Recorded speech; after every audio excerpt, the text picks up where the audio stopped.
Hi, gentlemen. I think we're on live now. Hi, Eileen. Hi. Good Hi, evening. Eileen. Hi. Good evening. I'm Eileen from HProp.my. Welcome to the third episode of HProp Malaysia VPEX 2021 webinar series. This session is held in conjunction with HProp Malaysia Virtual Property Expo 2021. VPEX aims to connect developers and buyers through online platforms. The virtual expo this year has featured 8 projects that cater to all buyers' needs, from residential to industrial. There are also exclusive prizes worth more than 10,000 ringgit up for grabs. So please visit VPEX 2021 website now. And throughout the expo period, a series of Facebook Live webinars will be held every Tuesday night. And tonight, we will be discussing about the industrial properties, its opportunities, market outlook, and more. Allow me to introduce our panelists tonight. First, we have Mr. Alan Sim, Executive Director of KG. Sorry. First, we have Mr. Alan Sim, Executive Director from Knight Frank Malaysia. Hi, Alan. Hi, Eileen. Yeah, he has over 19 years of experience in real estate industry, and he's currently heading the capital markets team. Alan will be sharing the insights on industrial property market in Klang Valley. Next, we have Mr. Samuel Tan, Executive Director of KGV International Property Consultants. Hello. Hi, Samuel. He has over 35 years of experience in real estate industry. Samuel is also a columnist and contributor to various publications on real estate matters. He will be sharing the insights of Johor market with us tonight. We also have Mr. Tan Chen Hua, Director of CBRE WTW. Hello, Chen Hua. Chen Hua has over 16 years of experience, and his current portfolio is to oversee the operation of advisory and transactional services of the Northern region. He will be sharing his views on Penang industrial property market. Welcome, gentlemen. Let us begin. Alan, we have heard of some positive news of the industrial and logistic property segments doing well for the past 2 years. Is this true? And could you give us a review of the industrial property market performance in the Klang Valley for the past 2 years? Thank you, Eileen. Good evening, everybody. I think the past 2 years, we're always talking about this pandemic. Yeah. So, pandemic is the one who really triggered about the industrial activities for the past 2 years. But having said so, let's not forget, actually, industrial in Klang Valley, particularly in particularly in Selangor, is already gradually moving up, probably since early 2010, early 2013, already moving up. Then this pandemic actually is pump up or make it grow faster for the past 2 years, actually. Yeah. And practically I can use it the most factor, the most relevant factor I would say is the global supply chain disruption. Yeah, so that is the main trigger. And of course, it comes together with the e-commerce activities, the online purchase activities. These two main factors is spur up the industrial activity, I think particularly in Klang Valley. Yeah, for the past 2 years, we have seen healthcare, logistic, online business are the main driver probably for the past 2 years. And of course, lately, I can see, and probably about a year or so, I can see because of the shortage of semiconductor industry, and you can see there's a lot of demand in that particular area as well. Yeah, these all are because of the supply chain disruption. Yeah, so I always benchmark, how busy can be in a sector is you can see the number of transactions, the numbers of investors is talking about. Yeah, and all of us know for the past 2 years, every investor, most of the world fund managers, they're talking about industrial logistic plus for investment. Yeah, so you can see that is the happening for the past 2 years as far as concerned in Klang Valley, Ali. Alan, recently actually it's last week, we have seen Sime Darby Property signing. Sime Darby Property and Logos SE Asia has established a fund management platform to develop industrial and logistic assets. What does it mean to the market? Okay. Actually, if we go back a little bit before this Logo Sime Darby joint venture, you can see actually Sime Darby also joint venture in Mitsui. That was several years back. This is all before pandemic. Yeah. So actually, in Klang Valley, as I said before, the moving up of demand of industry is already there. Now, this is not the first deal Logo is doing. Logo has another deal in Shah Alam, which is the mega logistic hub going to be built soon. That will be about almost 5 million square feet, and it could be the largest in Asia. Yeah. So then you start to ask me why Logos? Logos is the world player. Logos is from Australia. Logos is a company that fully concentrate in building high quality logistic and business park. So if company like Logos can testify and come into Klang Valley, and definitely that's mean a lot to Malaysia, particularly in Klang Valley. Yeah, that's certainly they have done their homework. They know it could be and there should be a demand for them to build for their client. Okay. Okay, thank you, Alan. We come back to you later on more questions on Klang Valley. Next, Chenhua, how's things in Penang? I remember you told me there are some E&E players and logistic companies are expanding their facilities in Penang during pandemic times. Maybe you can share more with us. Yeah, of course. During this pandemic period, there is quite a number of company. They are actually expanding. Because due to the during this period, people can't go out, so there's the demand of the e-commerce is picking up. People are spending the online, changing their habits, shopping online, and also demand for more electronics equipment as well. So during this, due to the e-commerce which is increasing, those logistic companies is taking this opportunity to expand their business. People there's quite numbers of players for logistic. They are expanding their warehouse, which they require to store some of the goods. So this is what happens in northern side. And for E&E side, there is a high demand, or especially some laptop, PC, where they can't go out during the pandemic, during the period. They like most of the household, they are getting some additional laptop for their kids, or even though people's working from home, they need more this kind of IT products. So there is demands.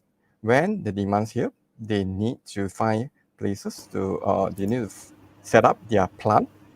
That's why they're looking for. So for Penang, there is increase in demand for industrial property, whether they are vacant land, they set up their plant, or they might be looking for brownfield. That means they can looking for factories, then they rectify that. Of course, alteration and rectification, they need to take place to fit in their needs. That's how during this period has been happening in Penang. But Yeah. previously, most of Penang Island still remain the most preferred location. Do you see the spillover effect going to mainland? In fact, Penang Island, they are very limited option, especially scarcity of land. They don't have much land, very sizable land. So that's why lately, a lot of, you can see some more transaction, especially happen in this year. Some take up the Batakawan Industrial Park.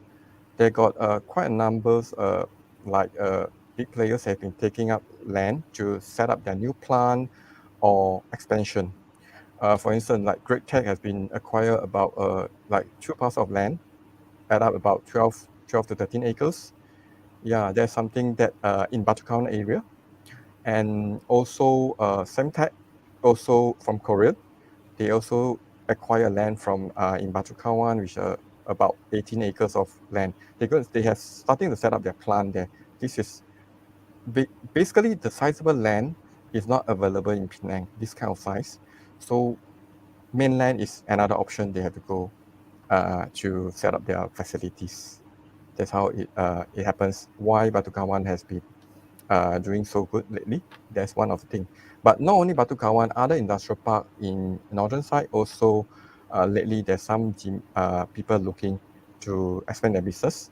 When I say just now when you mentioned about E&E, there are also some manufacturing company or the factory also expanding. Like this year I did a sale doing in those in steel industry, also doing very well because the steel price has been increased on quite big sum for the last compared to last year. So like there's one case, Dasin Holdings, they acquire the factory, about 10 acres factory during April this year, and we happen to be involved in this transaction. So not only E&E players is expanding or logistic, some like steel, those companies, steel business, they are also doing their expansion plan. So yep. Or how about local SMEs? Because I'm also seeing like a lot of small businesses in Penang. Yeah, are they expanding or yeah? They are some of them they are dealing with those because the supply chain is getting more and more. So they also have opportunity to look for opportunity to expand their business as well. When that so some SME has been looking extending their business due to this demand of their the equipments. So that you can see that always a positive sign. So industrial is actually the bright spot for this year, and since last year it had started to happen, so it's always a bright spot for Penang or northern region, basically.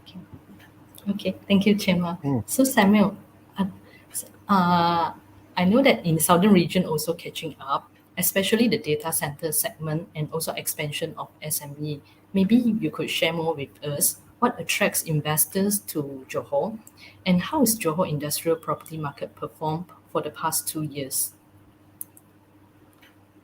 Samuel, I think you are mute.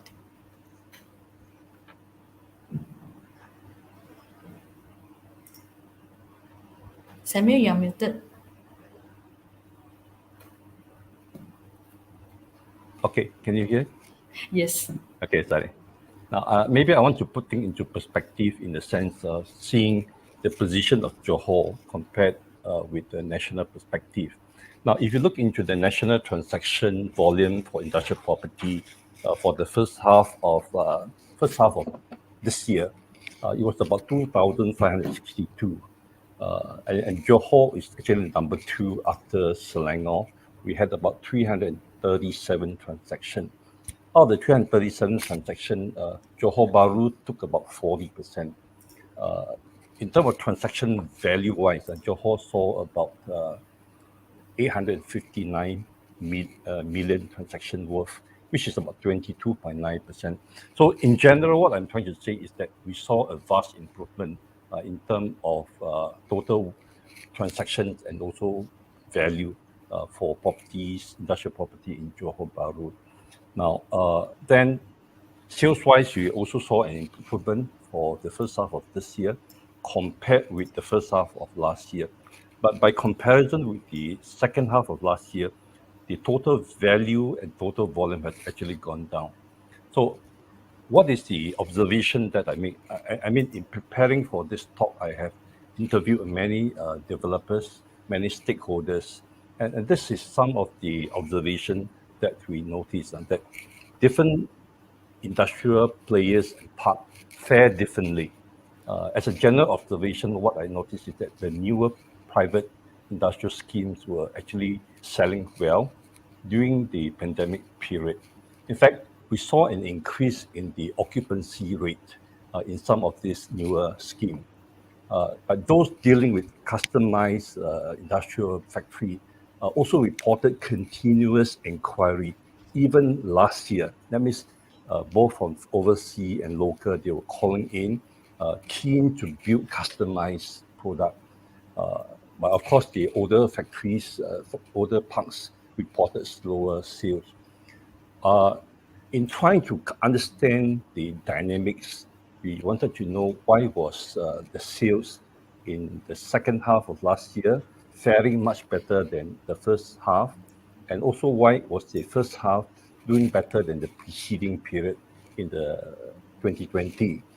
There are three main reasons which cause this phenomena. Number one is the pent-up demand after a slowdown period of, for the most part of 2020, people wanted to buy and invest in property, especially factory. Now, with the passing of the pandemic over the last 1 year plus, many of the industrialists have learned to navigate through this challenge. And because they have learned to navigate through the challenges, they are now more prepared to spend on higher capex, including the property purchase. The other reason, I think it was mentioned by the other two panelists, was that how to manage possible disruption due to lockdown. Because they want to mitigate such possible disruption, manufacturers are prepared to store ahead for their raw material, for their spare parts, and also for their finished good. I like this word, store ahead. This was used by one of the REITs operator. People will now store in advance in order to avoid any disruption. The third point mentioned by all the other two panelists is this: the emergence of e-commerce and online business means that there's the increased sales of fast-moving consumer goods. And this requires more space to process, to package, as well as to store all these goods. There's one thing very noticeable during these 2 years is that there was a transformation shift where manufacturers are now dealing and connecting directly with the consumer rather than through retailer.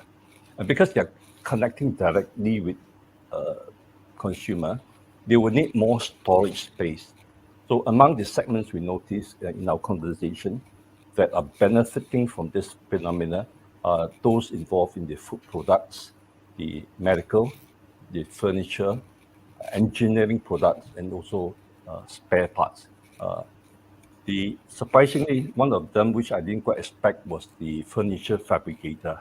Apparently, there are many furniture fabricators who have expanded. And when I make inquiries as to why they are doing so, it's because of the lockdown over here. Many of them are actually exporting their furniture over to Singapore. People are refurbishing their house, renovating their house. In that respect, then your question was, why should the people choose Johor compared with other places? There are many reasons behind, but I can share maybe three compelling reasons which maybe can differentiate Johor perhaps a little bit from the other region. Number one is maybe because of our established manufacturing ecosystem and this very well connected supply chain for several key clusters.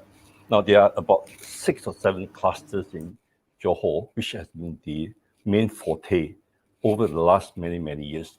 One of them is our E&E. Second is our oil and gas industry. Of late, you will notice that due to the rapid, we have a lot of oil storage tank farming. We also have a lot of petrochemical activities, both in Pengarang as well as in Tanjung Langsa. Of course, we have always been very prominent in terms to come to oil palm.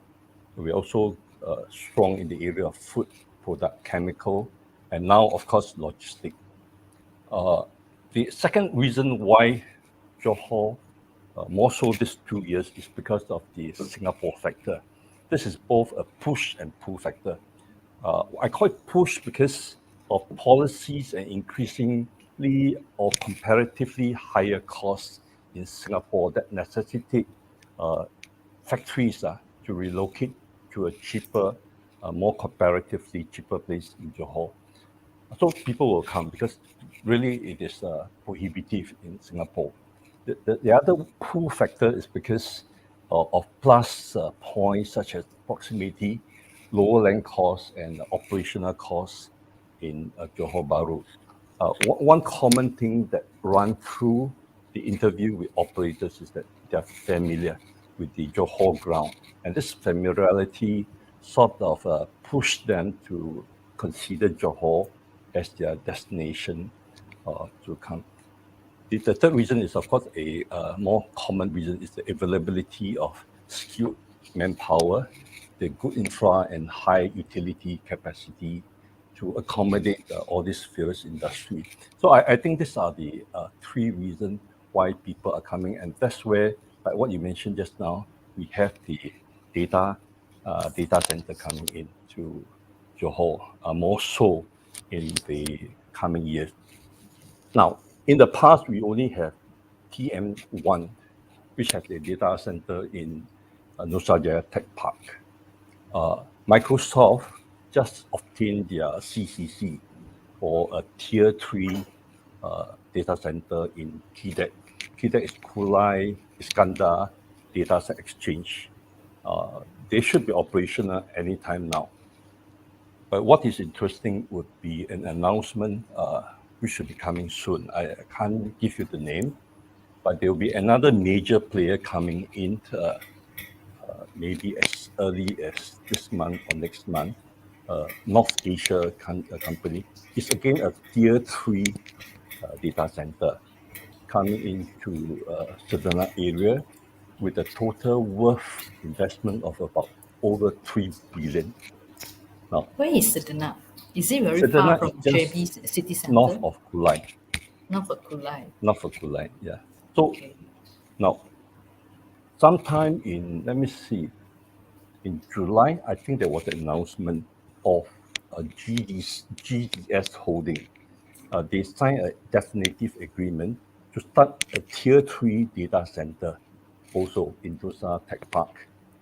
And so you're seeing all these things coming in. The question asked is, so what are the implications of having data center coming into Johor? Now, in order to establish a data center in Johor or in a particular location, the infrastructure must be top-notch in terms of your broadband, fiber optic, your power, your water.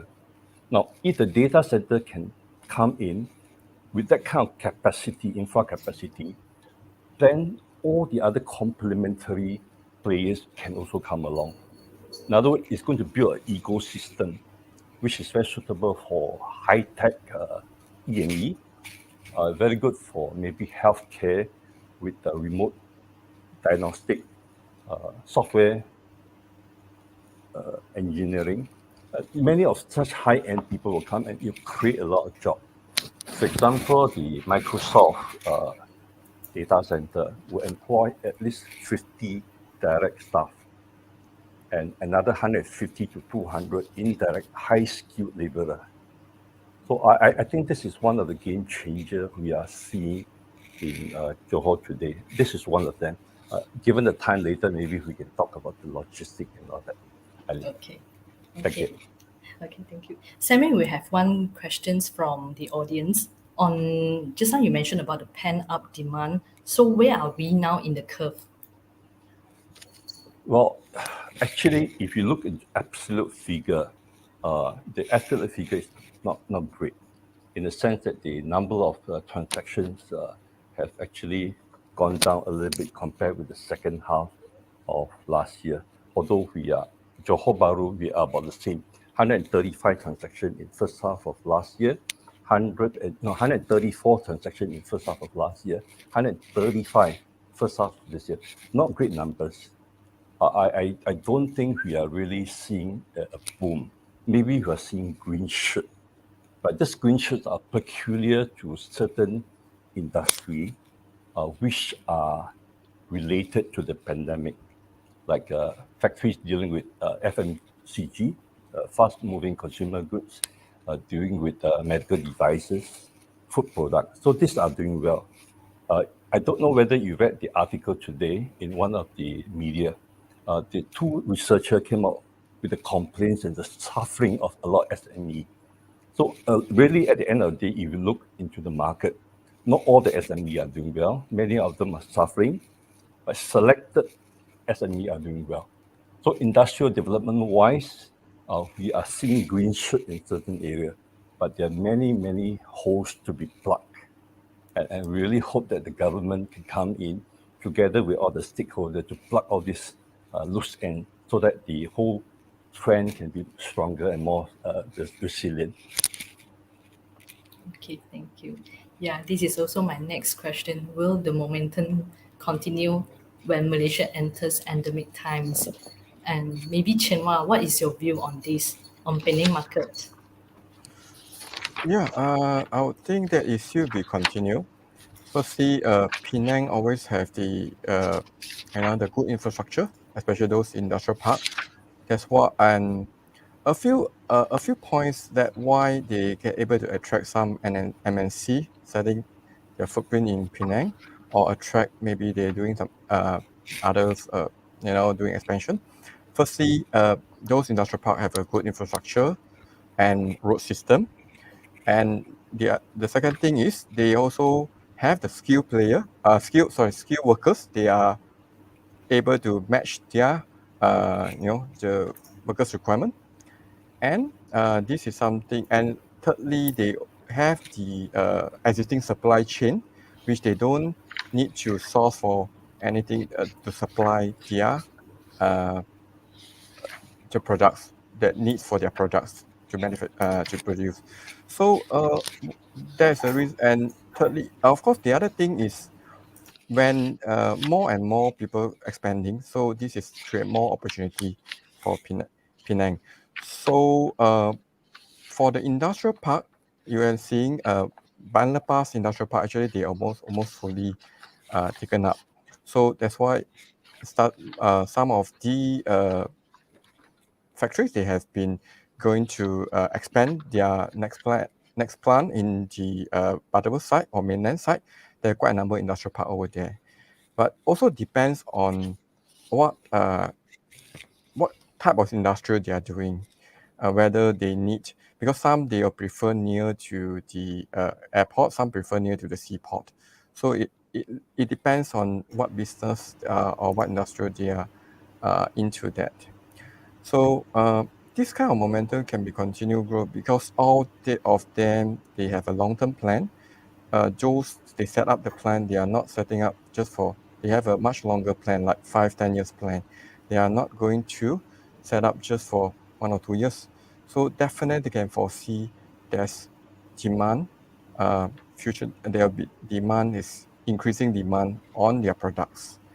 What I can say, like you have just now, you have just now I believe you asked which their preferred location. Definitely they look for the location with the good infrastructures area, and also that area allows them to easy to access to the just now, whether the seaport or airport. So most of the industrial park in Penang, they have such a advantage on that. That's something that Penang is having now. And yeah, so I can foresee the momentum will keep going, and also support by the increase of the online shopping, which due to the new generation, not only because of the pandemic, but new generation, they prefer online shopping lately. It's much easier for them to buy something just by using a phone or the laptop, compared to you need to go to a shopping mall. You need to pay the parking fees, you need to pay for the gas, and you may not even get something that you want, but by flipping through the phone, just by tick, then you're easy to get your goods delivered by maybe the next couple of days. So this kind of trend of the online shopping, the people has been get used to that. So this is something that will be continue to have, and it will also have the continue have the kind of demand for warehousing, especially in Penang side, for the northern region. So Penang is always the main transit distribution point for the northern region, where all the goods, whatever they can come to Penang then before they distribute. So this is how the system works. Of course, this also depends on the business model of those logistic company, whether they are doing import-export things or they are doing for their clients. So all their preferred location will subject to their strategy, their business model, and also their the plan, the future plan or their business direction as well. So Okay. it's yeah, Thank you, yeah, that's Chinghua. my view. No worries. So this seems like e-commerce and E&E still the main driver for industrial property market.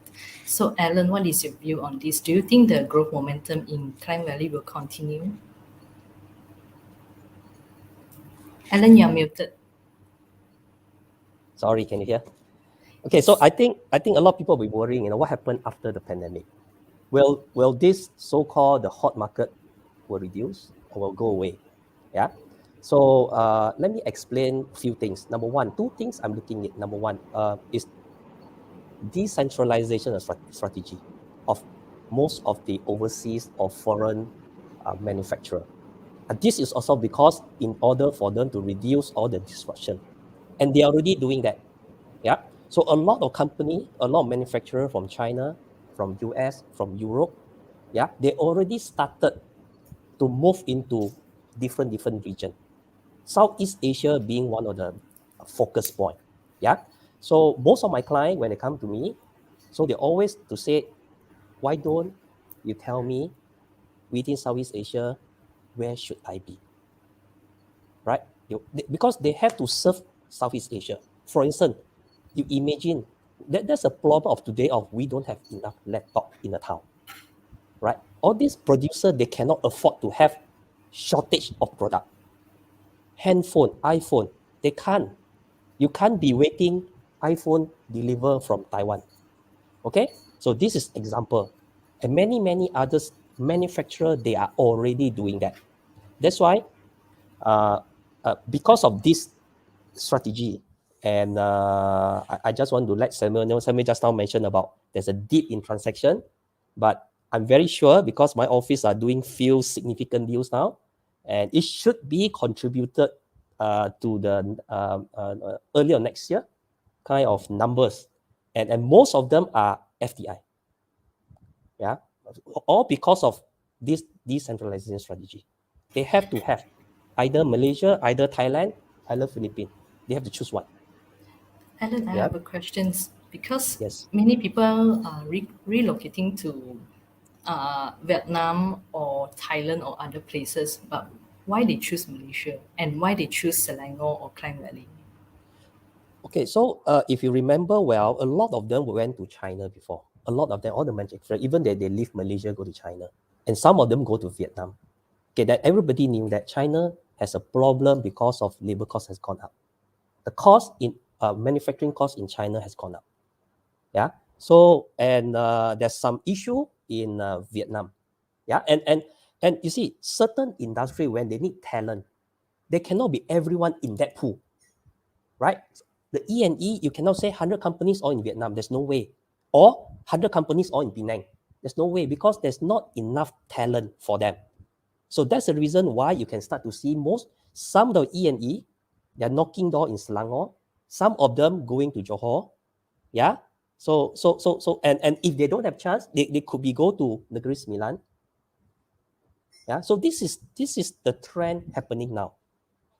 Yeah. They have to come and why and probably a lot of people didn't realize Malaysia is under their eyes now. And you can see a lot of announcement about why Maida so confident lately actually. Right? Why our minister is so confident? Because there's a lot of inquiry from overseas. Many of them are very busy. My office, we are receiving another US big company coming to Malaysia sometime in a few weeks' time to set up their plant in Selangor. Right? So all this happening that we can see that is a real demand, real happen, and it's a big demand. as far as concerned. It's big. Every time they come in, workers, few hundred, few thousand. Is this Yeah. from E&E sector? Not only E&E, but E&E mainly. It's just like, you see, like the year before, which we concluded a deal with Wistron Taiwan, which is very famous E&E. Yeah. But their supplier also coming together. And this US one, they are also a supplier to E&E. So it's an ecosystem.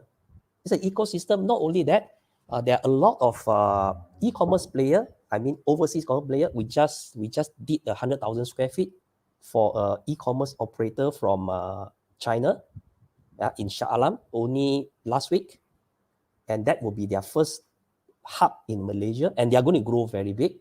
Yeah. So because of this thing happening, I think this momentum will continue for a few years. Yeah, easily up to 2023, 2024, it won't stop. Now, and how I am so confident to say about that is, I think if you realize, few big developers already announced a strategy. They want to focus in industry for the next few years. Why? Right? And we know actually industrial development in many countries are done by government. Actually, because building up an industrial park is not that easy. It's very costly, and really you need government assistance, definitely, right? But few of these big developers already announced that. Why? Right? Certainly, they are very confident this trend is happening, right? And we undersupply. Malaysia undersupply of good undersupply of industrial business park. So this momentum will continue, definitely, the way I look at it. Yeah. So besides that, I also look into new demand. So what new demand are we talking about? So have we heard about dark store? Have we heard about central kitchen? All these are quite new demand actually. So these two, I think probably I will explain later in a little while. Probably let's hear what Samuel can want to say. Yeah. Alan, we have questions from audience to you. How active are the individual investors in industrial property? I cannot speak for Johor and I cannot speak for Penang. I can speak for Klang Valley. I'm using my own colleagues or my agents' performance. Yeah. The way they close deal is much easier than they want to sell the house. Okay. So this is the state now. I mean for the individual investors. Yes. Wow. Yes. Okay. So Samuel also mentioned about there's a hype earlier this year that most of the semi-detached factory has been stand up by purchaser, and I take it is a investor rushing purchase, because in the media we have been talking about industries very hot, so good. You can see all the media is talking about that, right? So good. This is the only one you need to buy. I mean, let's think about 5-7 years ago. Any individual investor, what would they buy? They will buy shop lot, correct? Yeah, that's number one choice those days, right? But slowly the demand for short lot has dipped the past 3 to 4 years. Then these kind of people, the individual, they start to look for a better yield, better secure tenant, and then they see, at this pandemic, industrial become very hot property. So, and you can see most of the developer, whatever they launch is sold. So this is something I would like the investor to be aware. Industrial is a different animal compared to shop lot, compared to others. Industrial a lot to do with specification.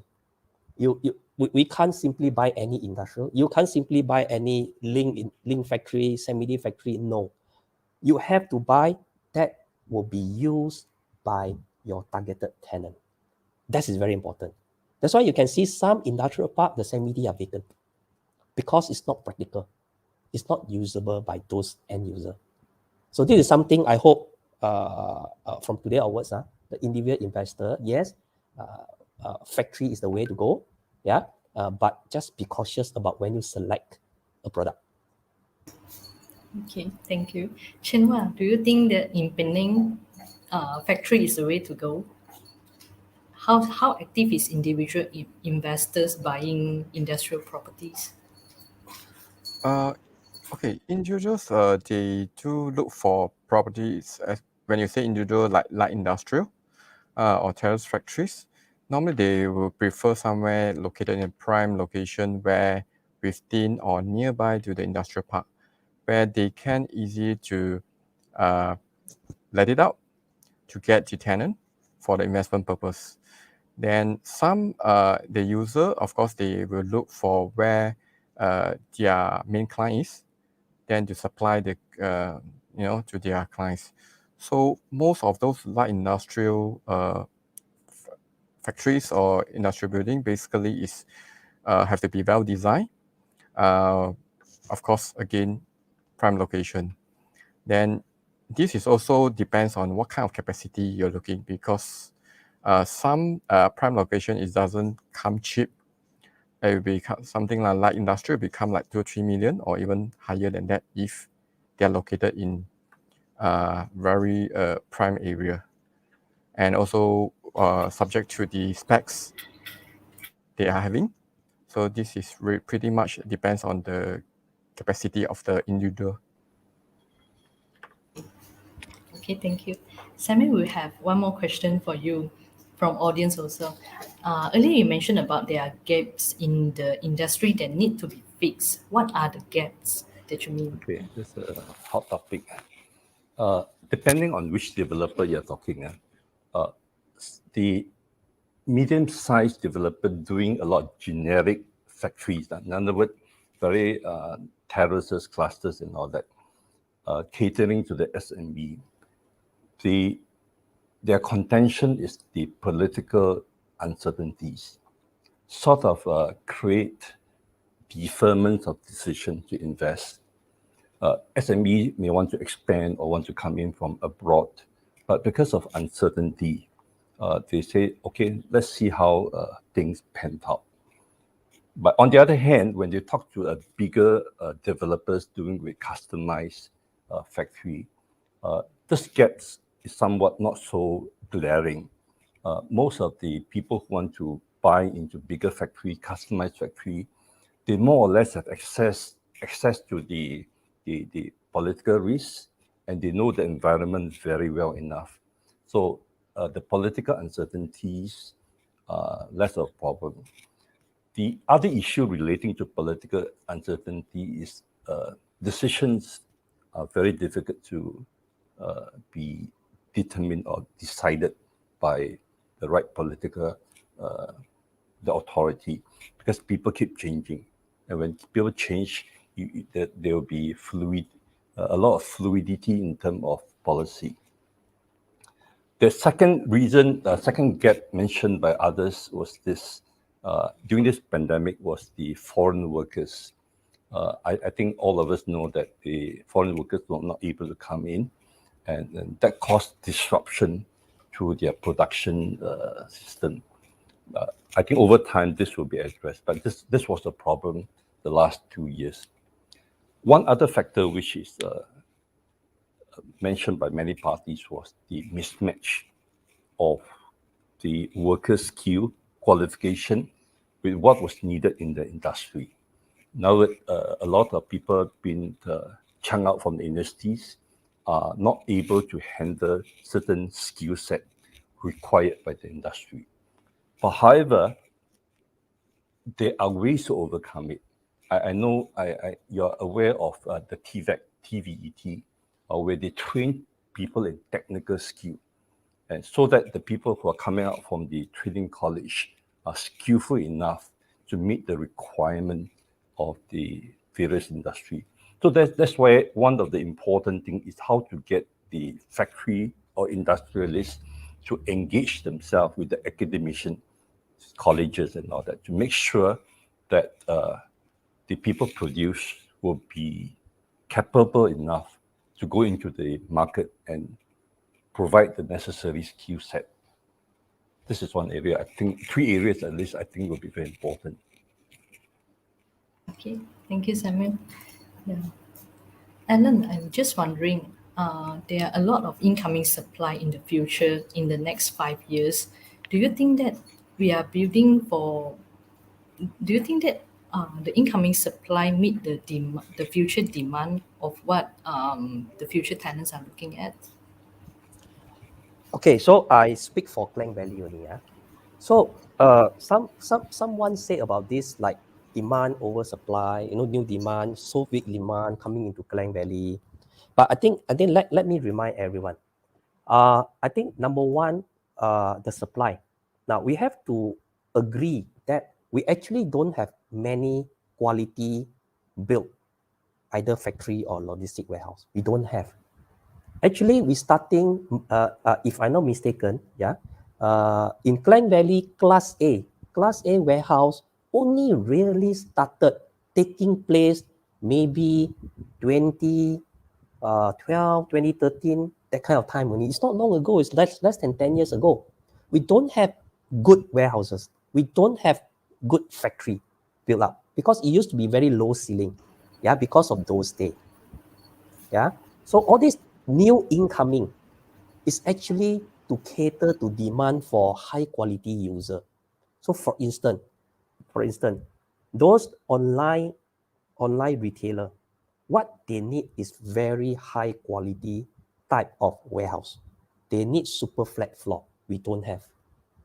Right? They need a high density warehouse. You don't have. That's the reason why few of the overseas developer, they are coming in to replica and to build those quality warehouses to cater for those needs. For instance, people like Shopee, people like Lazada, and many others, definitely. So they're looking for high quality warehouses. Yeah, so that's the reason you see, that's why they're daring to come in to do supply. And I can tell you, today, if you have Class A today, if you have a Class A warehouse, you put in the market 100,000 square feet, I think you can easily find a tenant in less than a month. That situation now. Okay. But so normally we are waiting for people to come in to say what they want to build, rather than we plan ourselves and build one for the future tenant, right? Okay, so yes, you are right. I think there's two type of requirement actually. Probably 50% is they want to build up to their standard. They have special needs. Okay, they have special needs, especially the manufacturer or especially automated warehouses. You have to special build for them. But another half, because of pandemic, they need to use the space. They can't wait. Right? And for instance, if DHL want a customer today, and that is in FMCG, there's a real need for that to supply to the market.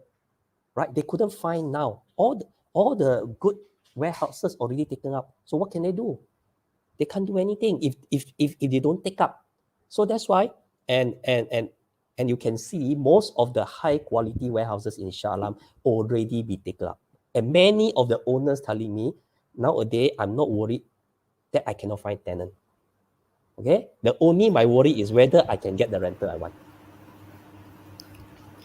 Okay. Yeah? So this is the state now. How's the rental like for this kind of high quality warehouses or industrial property? I think as far as Klang Valley is concerned, I think it has been moving up gradually since last year. And we have definitely surplus 2 ringgit per square foot already, that's for sure. Yeah. And if we remember 10 years ago, Klang Valley warehouses has been staying at about 120, 130, 140 per square foot, that kind of very low rental, but not today. Yeah. Today, Klang Valley generally, I don't think you can get anything below 150, 160 per square foot, generally. Class A warehouse. Very difficult to find nowadays.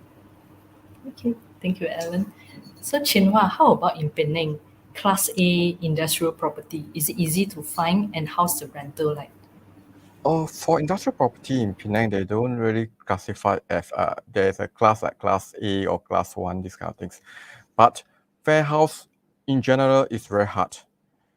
We have quite a number of clients asking us, requesting for warehouse. We fit their requirement. It's not easy. Not in Penang Island nor or in Butterworth mainland. Very hard, even though we are able to find something within their preferred location, but the specs may not meet their requirement. For example, the ceiling height, the floor loading, these kind of things. So nowadays, like just today, we received quite a number of calls looking for warehouse. We should try to find the option. But what I can say in Penang is pretty shortage of the warehouse that they are looking for. The demand is still there for Penang, and when I say Penang, means Penang Island plus and Butterworth. So as talking about the rental rate, of course, in island side will be much more expensive. Will be almost double than Butterworth. Butterworth used to be something like per square foot. I'm talking about general. I'm not talking about first quality. Of course, high quality will fetch even higher. Used to be like one ringgit to 150 per square foot. But nowadays, if you're talking about a sizable, well designed, you can't get anything below 150 per square foot. And you'll be looking something like 180, 170, 180, and that is in mainland. And in a general way, and in Penang Island, it's much more expensive. They can be almost come up to double. Depends on which location you're at. So this is something about lately the trend that the industrial building, whether it's warehouse or industrial building. Like lately, we also concluded one renter in Penang just purely on industrial. They are talking about something like 3 ringgit plus per square foot. So this is something which is never happened before, and it just happened during this period.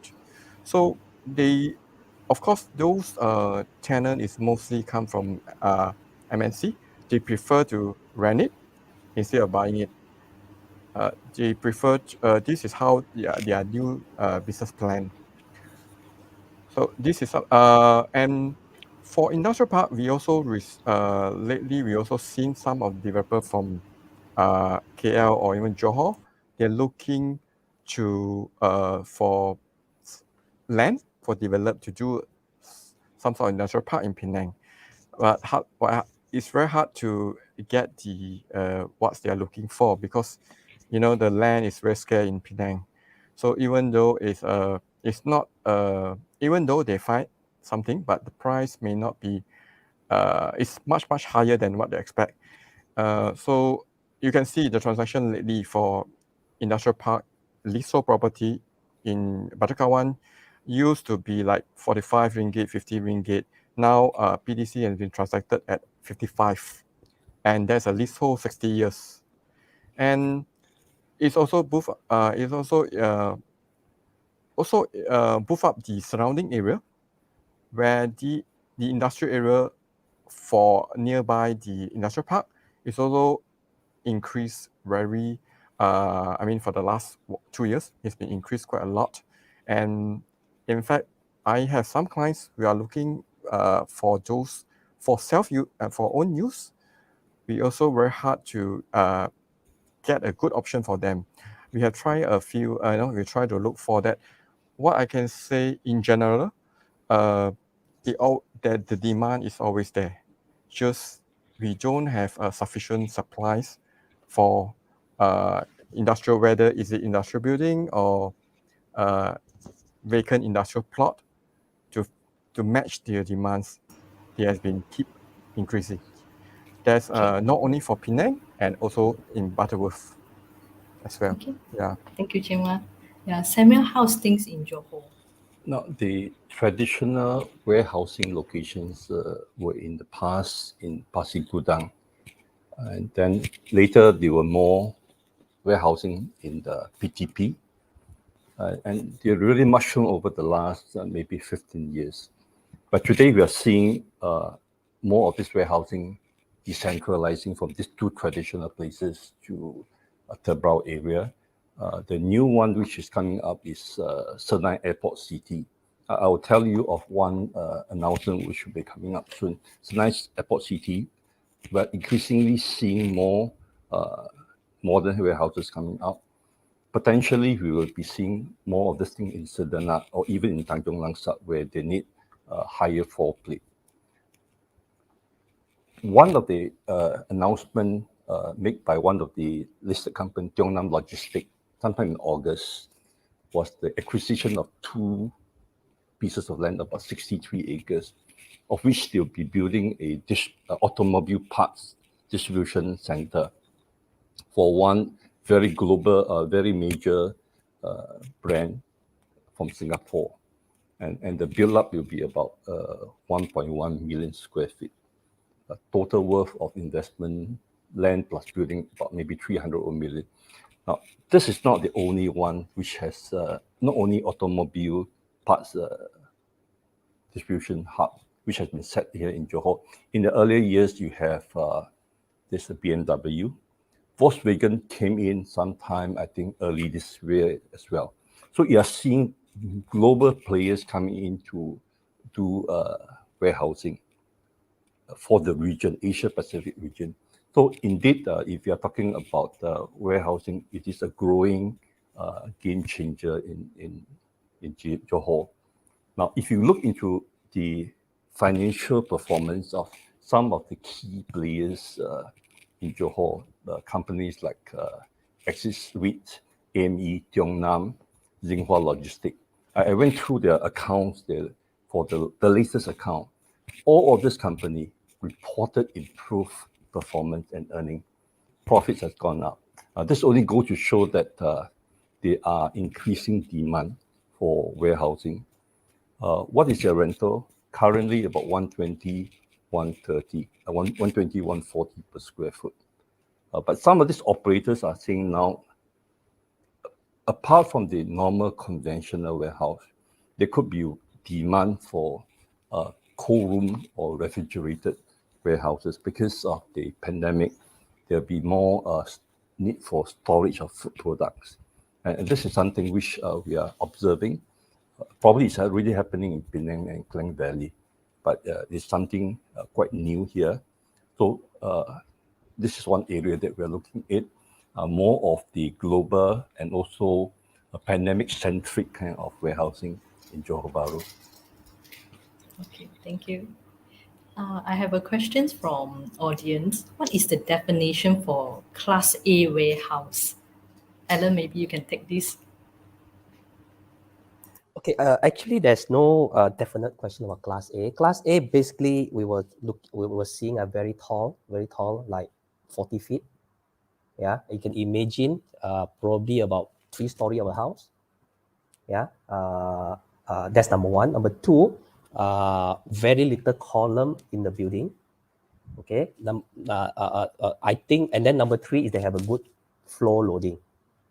Yeah, so basically these are the three main criteria that you will class a very a good warehouse for operator to use. Chin Hua, what is your definition for Class A warehouse? Yeah, again, we don't have any, like just what Alan mentioned, there is no specific definition. But what we, based on my experience, there's a few criteria a warehouse they need. Of course, ceiling height, you need to be at least 40 feet. Floor loading and wide span, that means you don't have much column within the building, so it's easy for them. Then, of course, the other few points that warehouse player, they always look is the loading bay. Loading bay is one of the very important point. How, where is they located within the warehouse. You have to be easy for circulation road and easy accessible to the nearest point. And the very important point is also the traffic, whether is it congested or not within the area. If too congested, they may not, even though the building is very good quality, they may also not consider, because time is precious to them, especially those are in the logistic. They every second counts. They can't afford waiting. When they are loading, uploading, everything is there. if they have to make sure that all the delivers on time or the uploading, so it's very precise things. So other than the building quality, that's what just how I mentioned.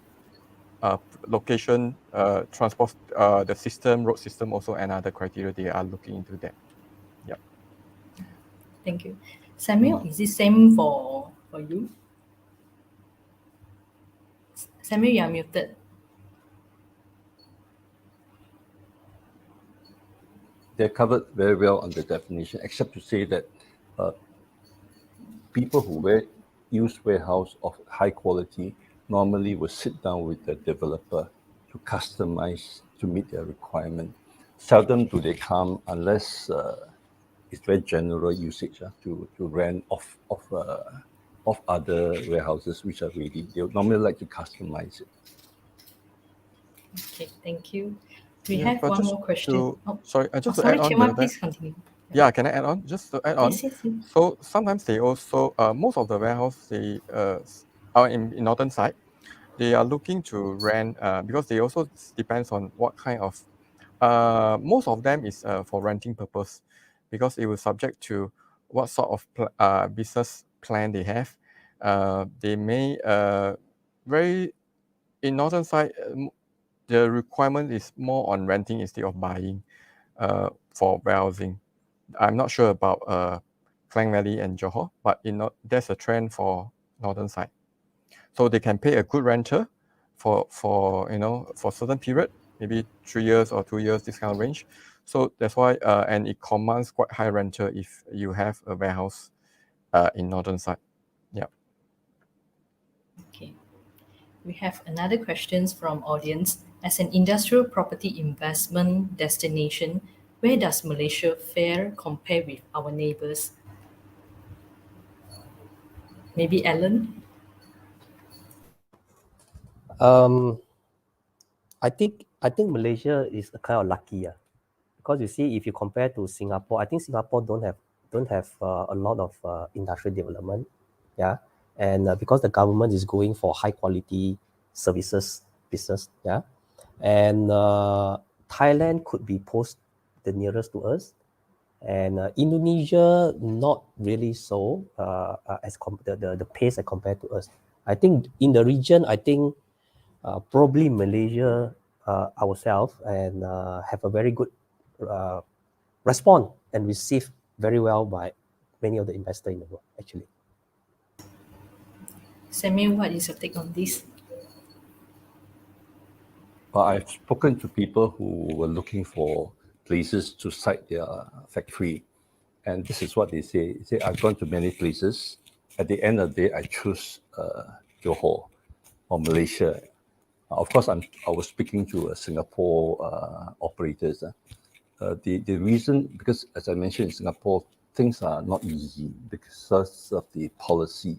For example, the government may want you to spend certain capex within certain time frame before they renew their lease, or they want you to exploit the plot ratio given. Otherwise, you'll be underutilizing your factory. Or they could want you to employ certain number of local Singaporean vis-a-vis foreigner. So all these are factors which cause them to consider an alternative. And Malaysia is one alternative because we play a very complementary role. Our lands are cheap, language, our cultures are almost similar. We also have skilled workers, and therefore Malaysia vis-a-vis Singapore play a very important role to enjoy certain factory which cannot be in Singapore. And that's why you notice in Johor, the number one investor when it comes to manufacturing will actually be Singapore factories. A lot of SME in some of this industrial park, they're predominated by Singapore SME. And from there on, they expand. And once you relocate here, inevitably there'll be a spin-off where a lot of other SME will also follow. So this is the things happening in Malaysia or in Johor for my case. Okay, thank you, Samuel. Chin Hua, how's things in Penang? Is it this? Yeah. Again, I think I think some of this has been covered by Alan and Samuel about Malaysia compared to the neighbors countries. But for Penang part, based on some of the investor, they pretty much prefer what we have compared to other countries, that we have quite a number of skilled workers, which they do not have issue on getting the talents to their industry. That's one of the things. Then of course, the cost to put in here is considered quite cheap when they invest a property, when they buy a land or industrial land, because most of them they work it out in USD. So converted to USD is pretty cheap, and if you're comparing to Singapore, it's much cheaper compared to Malaysia. That's one thing. Then so we have the advantage of not only cheaper land price, and also we have the talent that which they need for their sort of business or industrial. This is something is advantage for Malaysia or Penang, or maybe other region as well, compared to other countries. That's what I would think so. Okay, thank you. We have one question from our audience. Demand for warehousing is increasing, but how about manufacturing? Is it decreasing or shifting out from Malaysia? Chen Hua, I think earlier we also heard some news that many factories are shifting out from northern region. So do you think, this is what say? There's of course there's some on a traditional industrial, like they're doing clothing, garment stuff, things that may not going to survive in this kind of situation. So those are some of those they are not able to adapt to the changes, the new norm. They have been forced to either cease their business or shut down their factories, unless they are able to have the new changes of their business direction or business plan. Otherwise, they got no choice. So there's people moving out. Of course, they also got people expanding, which in this case still have some of the industrial also doing goods, very good. Not only in medical device. What we see, most of people would think that those with medical industrial, like doing medical device, glove, they are doing good during this period. But some other, as I mentioned just now, steel industrial is also picking up very tremendously for the last couple months, maybe since last year. We have seen in northern side, we have seen quite a number of steel factories has been expanding their plant. They can foresee there's more opportunity coming up, so and more demands on just their products, and this is part of. So what my take is, it's not only E&E who also, or of course they are the main key drivers, but other manufacturer also play part of it, like logistic, like manufacturers, different industrial. Yeah. Okay. Samuel, how is Johor? Is Johor facing the same problem as well? If you look into the numbers, approved investment for the first half of this year, Johor garnered about 6.6 billion. Now, this is about similar with last year. Last year, the whole year was about 11.9 billion total investment. If the second half of this year is about the same tempo with the first half, that, in other words, we are about the same performance for this year compared with last year, which I thought is quite commendable. But having said this, if you read from papers, we like what you said, there are many factories which are contemplating closing down and moving out. I don't have the figure to see the net outflow, which is more, which is less. But Johor, with the tempo that we're moving now, and with the reopening of the border soon, I believe there will be more investors coming into Malaysia, particularly for the southern region from Singapore. the last 2 years, we could hardly see anybody coming in, simply because a lot of site visit cannot be done, decision making cannot be done. So this curtailed a lot of decision which would have been otherwise been positive for the industry investment here. I tend to see things in the more positive light because of the opening of the border, international border. Alan, how's things in Klang Valley? No, I would like to see this more on the regional basis. Yeah.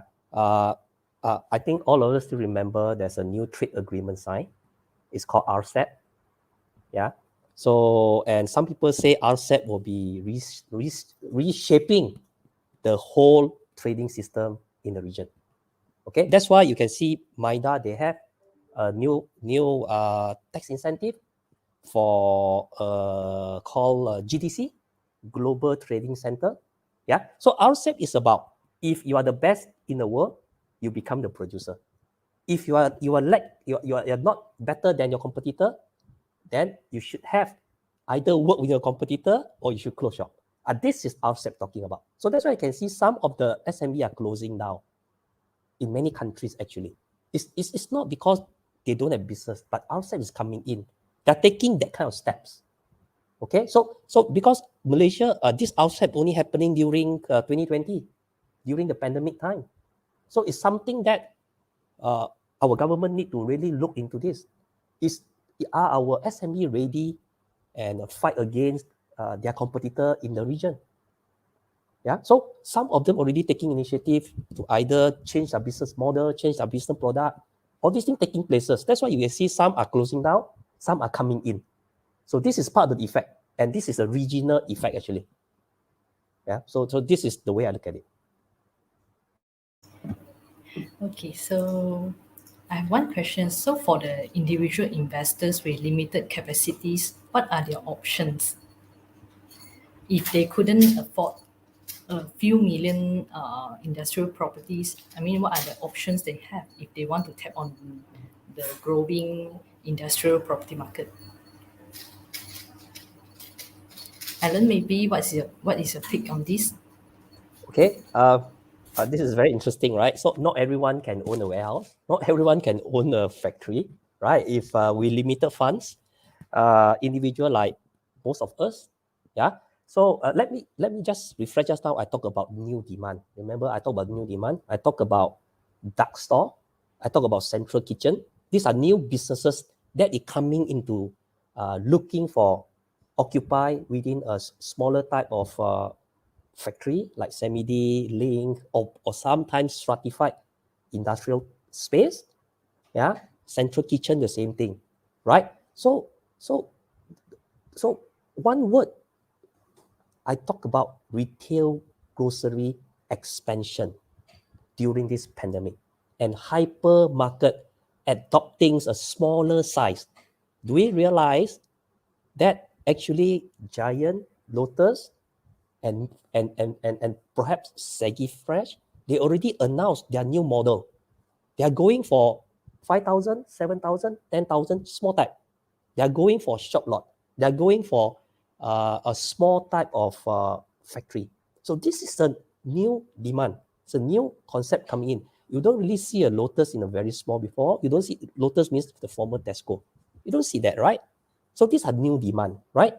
So like who? My News, KK Supermart, Grocer Mart, all these, they are going into smaller type. So there is a new demand, right? So investor can follow what kind of property they like, right? So if you can follow what they like, you buy in that kind of property, and surely you can invest and you get a very secure tenancy from them.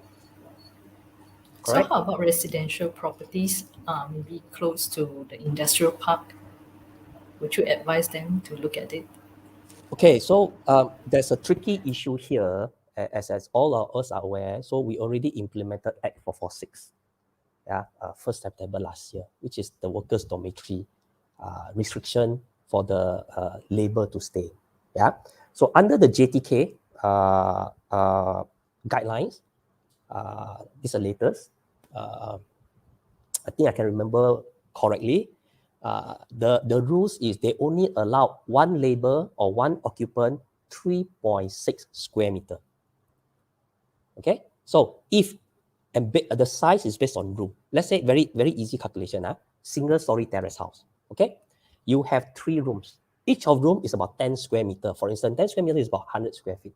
So 10 square meter, you basically only can occupy 2 workers. Now, in a terrace house, if you have 3 rooms, you actually only can occupy 6 workers. As compared to previously, we have seen a lot of occupant in a single-story terrace house before, right? But with these new rules, unlikely to happen, okay? And the next is also the occupant or the employee, they need to apply for a certificate under JTK before they can rent the place to put in their labor.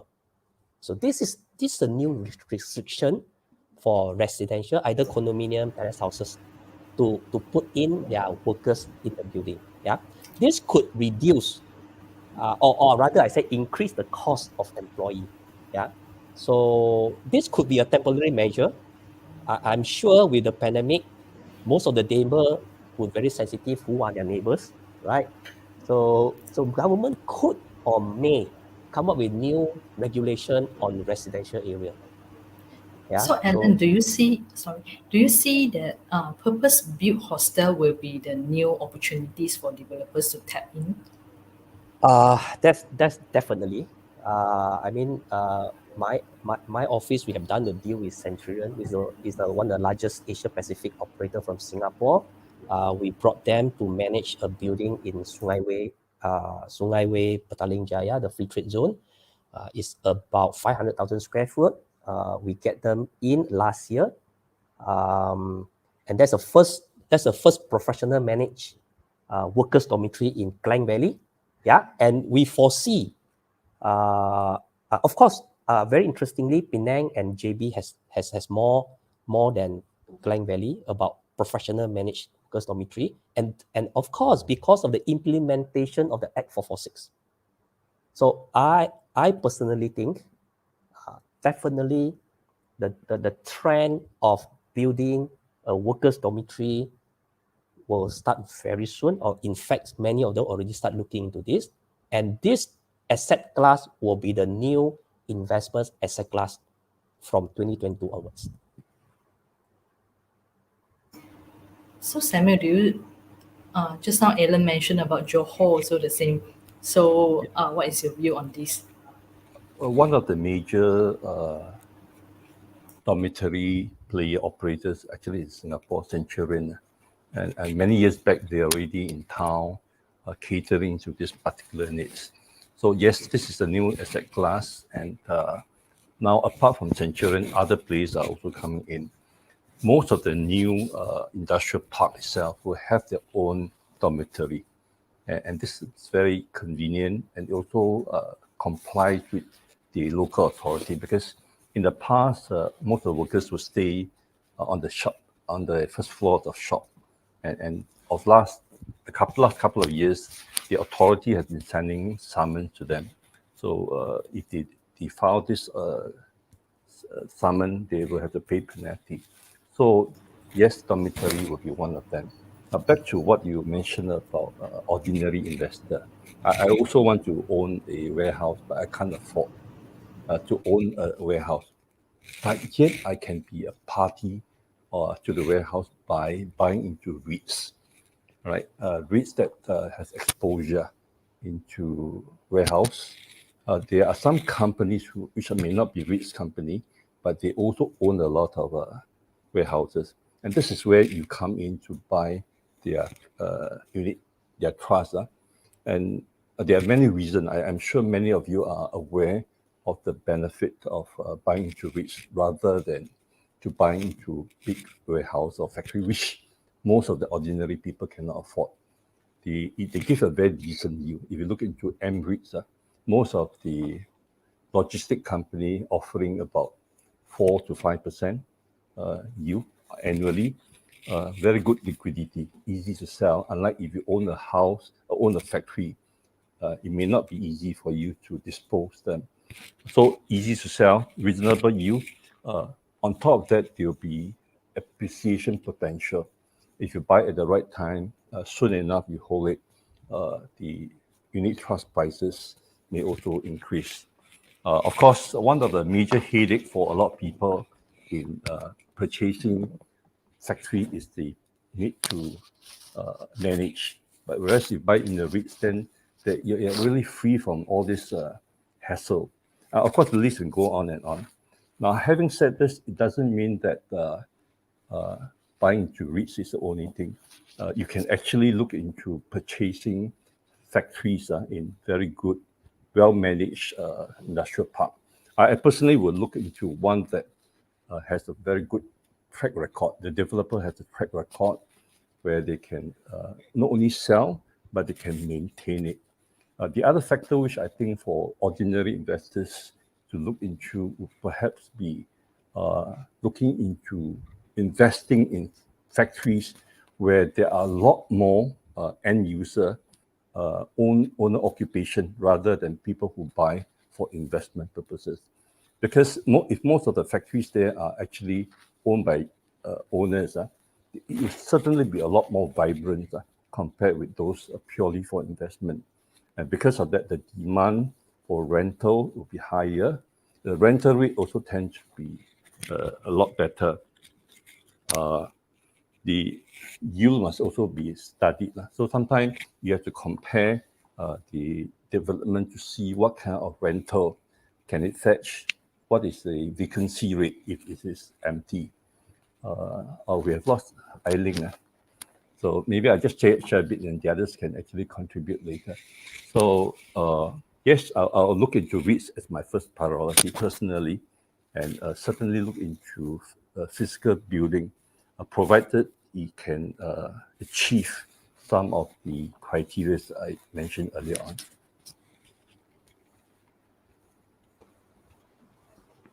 Jinhua, maybe you can take on. Oh yeah, okay. Without adding, right? Okay, I think I do agree with Samuel about this thing, because I also have a thought that if individual can't afford due to the to buy a warehouse, yeah, REITs is one of the option. Easy to buy, easy to sell, with the have that and hassle free. You don't need to worry about whether you. Okay, we got Eileen back. Sorry, I think that's a problem with work from home. That's why earlier, Samuel, you mentioned about broadband is very important. Yes. Okay. Yeah, I saw you all just discuss about the MM2H questions, right? Yeah, please continue. No, actually, we are talking about just now. I'll just continue about the topics that an individual they can't afford warehouse. So Yes. yeah, I do agree. I do have the same thought with Samuel about we are buying. You can buy REITs. That I understand that some REITs is actually they invest in some of the property, industrial property. Particular they look for renter. So that's something that easy, hassle free. They can just buy with without big capital, and they can easy to sell, and no need to worry about finding a tenant, whether renter are they paying the renter on time. Basically, this is one of the things. Of course, another thing, if they can't afford industrial, they can also maybe look for some kind of commercial properties, where some of the logistic company also looking to rent for their last point delivery point, where they need to normally this happen to be in urban area where they look for to go for their last mile things, last mile deliver to their customers. This is something that they also can look for, which is no need to have big capital on that. So this is another trend of another way of invest, not only for big warehouse. Yeah. Okay. Thank you, gentlemen. Yeah, thanks for the sharing tonight. It's a very insightful and very informative. Yeah, thank you. And yeah, thank you everyone. Tonight's session, if you have missed, don't worry, there will be a replay after this live session. And today's webinar will be featured in our upcoming this Friday's e-weekly and also tonight's at hprop.my website. So thank you, gentlemen. Next week, we are talking about the costly mistake that have been done in interior design. So stay tuned with us next Tuesday, 8:30 p.m. Thank you, gentlemen. Good night. Thanks, Eileen. Okay, Thanks for Thank you. Alex.